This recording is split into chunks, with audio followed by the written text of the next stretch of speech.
Good evening, everyone. Thank you so much for coming to my exhibition. I'm a little overwhelmed now that I have so many numbers out here in front. Um, so I have a lot of notes. As you can tell, there's a lot of thinking involved in my exhibition, so I need to just keep it as concise as I can. But before I start, I just want to thank my wife for making this happen. Without her help, she's my biggest champion of my craft and my ideas. And as Ralph Waldo Emerson says, what I need is for someone to make me do what I can. So thank you, Andrea. And to my boys, Dante and Leonardo, for the time that I haven't spent with you and for bringing me snacks to my office. Thank you. Because in the year that it's taken me to create this amongst the work, the time gets condensed. I needed to find a space that kind of represented what I was doing as an idea and as a concept. And when I met Valentina, where's Valentina?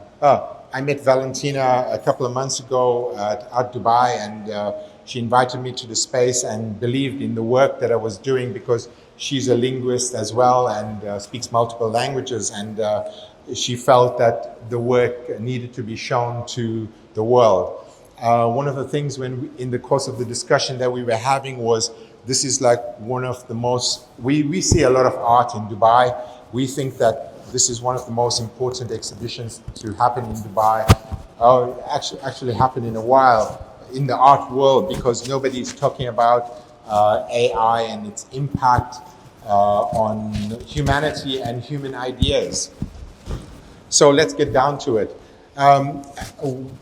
First, I just need to talk to you about the process of why I did it, what I did in the way that I did it. So I walk in the footsteps of great artists like Marcel Duchamp and Hassan Sharif, who are for me, the godfathers of what we call ready-made. All the things that you require to make art is around you. And so what we try to do is we try to look at it and try to repurpose it and give it new meaning, because it's in a way a circular kind of giving back. And this is a long tradition, and it has very real relevance in the world today, considering all of the things that are happening with the environment and fast fashion. That I think that art should have that kind of conscience as well. So that's the reason why I did this. So before I just go further, I just need to grab something from here.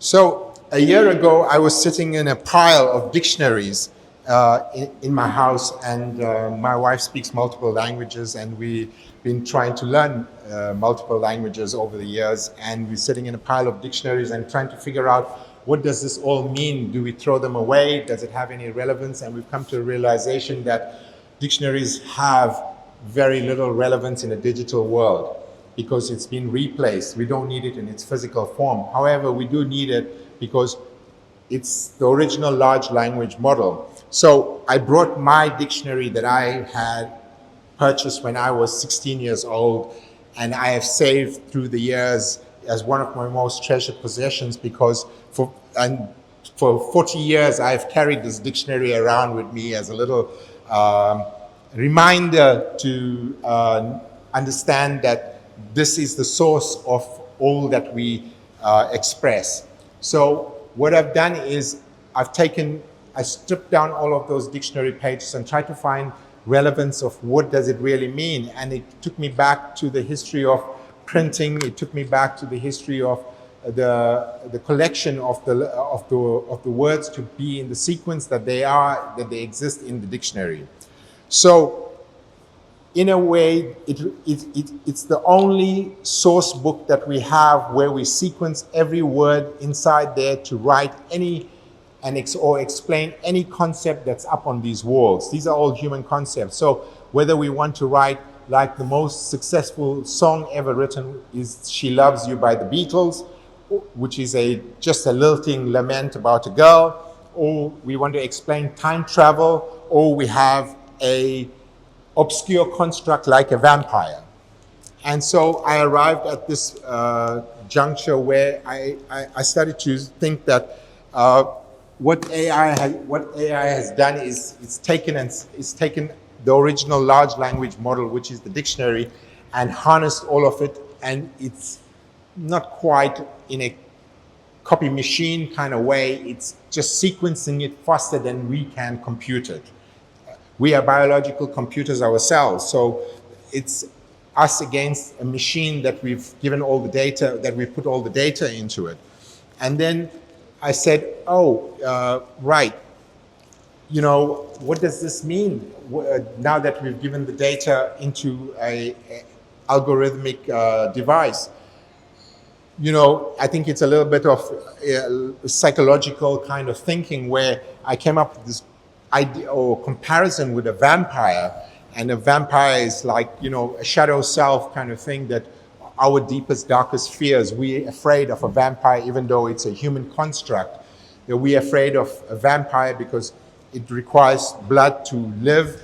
It lives forever. And it's the same as AI. As the vampire requires blood, AI requires data to survive.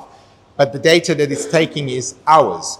So some really smart people, or maybe they are just quicker than we are, have already managed to put a paywall to this, and so you are getting your data back, but you will have to pay for it. The problem is that we are in what I call a velocity vortex, where we are accelerating at a rapid rate, where we still have not put in the correct guardrails for social media, and we haven't put the same guardrails for AI. And we must be maybe not the smartest species on the planet if we are the ones who have created our own demise. Because once we reach artificial general intelligence, where we have agents take over all our tasks or what gives us our tasks, then what will we do? So when you look at these concepts, whether we are unpacking our psyche, or whether we are trying to come up with new theorems in mathematics, or we're trying to figure out space travel, we want AI to be responsible. We want AI to we want AI to do the things that we can't do or we don't want to do. So, for example, we want AI to solve cancer in children. We want AI to solve interstellar travel so that we can fly off and be a multi-planetary species. We want AI to control the robots that mow the lawn and do the laundry, and let us do the thinking, and let us keep what makes us human. So, we should be the ones writing the poetry and making the art and making the wine even. So I think that, we are at a critical phase, and I digress from where the original large language model of the dictionaries was, but I think that we've just fed it all of our data, insight, and human know-how, and it's being recycled and resequenced and fed back to us. And I think that we need to be really aware, because soon it's already happening, your data or your search example in ChatGPT can be available to the police, or your children is using ChatGPT as a therapist without your knowledge. So the guardrails it's been a hit and run, and the getaway car is moving very fast, but we need to be aware of it. And so the reason I did this was to have this dialogue, to have people understand and question what we are dealing with, and to understand who we are as a species and what will our role be in the future. Maybe as the shadow self, maybe we will get over our fear of AI, because it's here. We can't go back, we can't put it back in the box, and we cannot give credit to the people that created all of these concepts. So like our shadow selves, the things that we fear the most as a species, maybe we will overcome this. We will develop newer skills. Maybe we will and produce, and it'll be a transformative experience, and we will produce something even more extravagant than the brilliance that we already are. So we are a brilliant species that we never give ourselves enough credit for.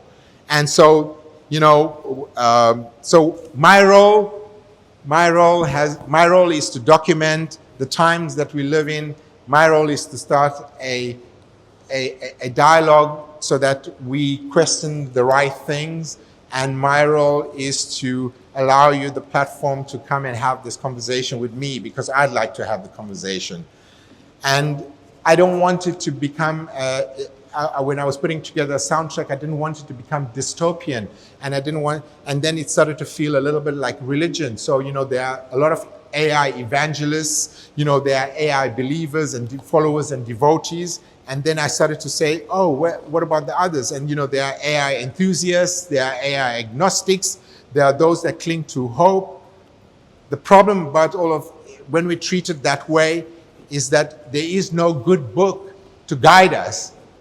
Like Christianity, perhaps, if we call it the good book, that we don't have the 10 Commandments, we don't have the laws of robotics to guide us, and we are just hurtling forward at this breakneck speed, thinking that this will be our solution. Perhaps, maybe it will be. But I fear, but I'm aware. I don't think that I will be totally agnostic or against it, because it will impact my life in some form. From an artistic sense of view and what makes us human, I think that we should be aware of that and protect it for the next generation.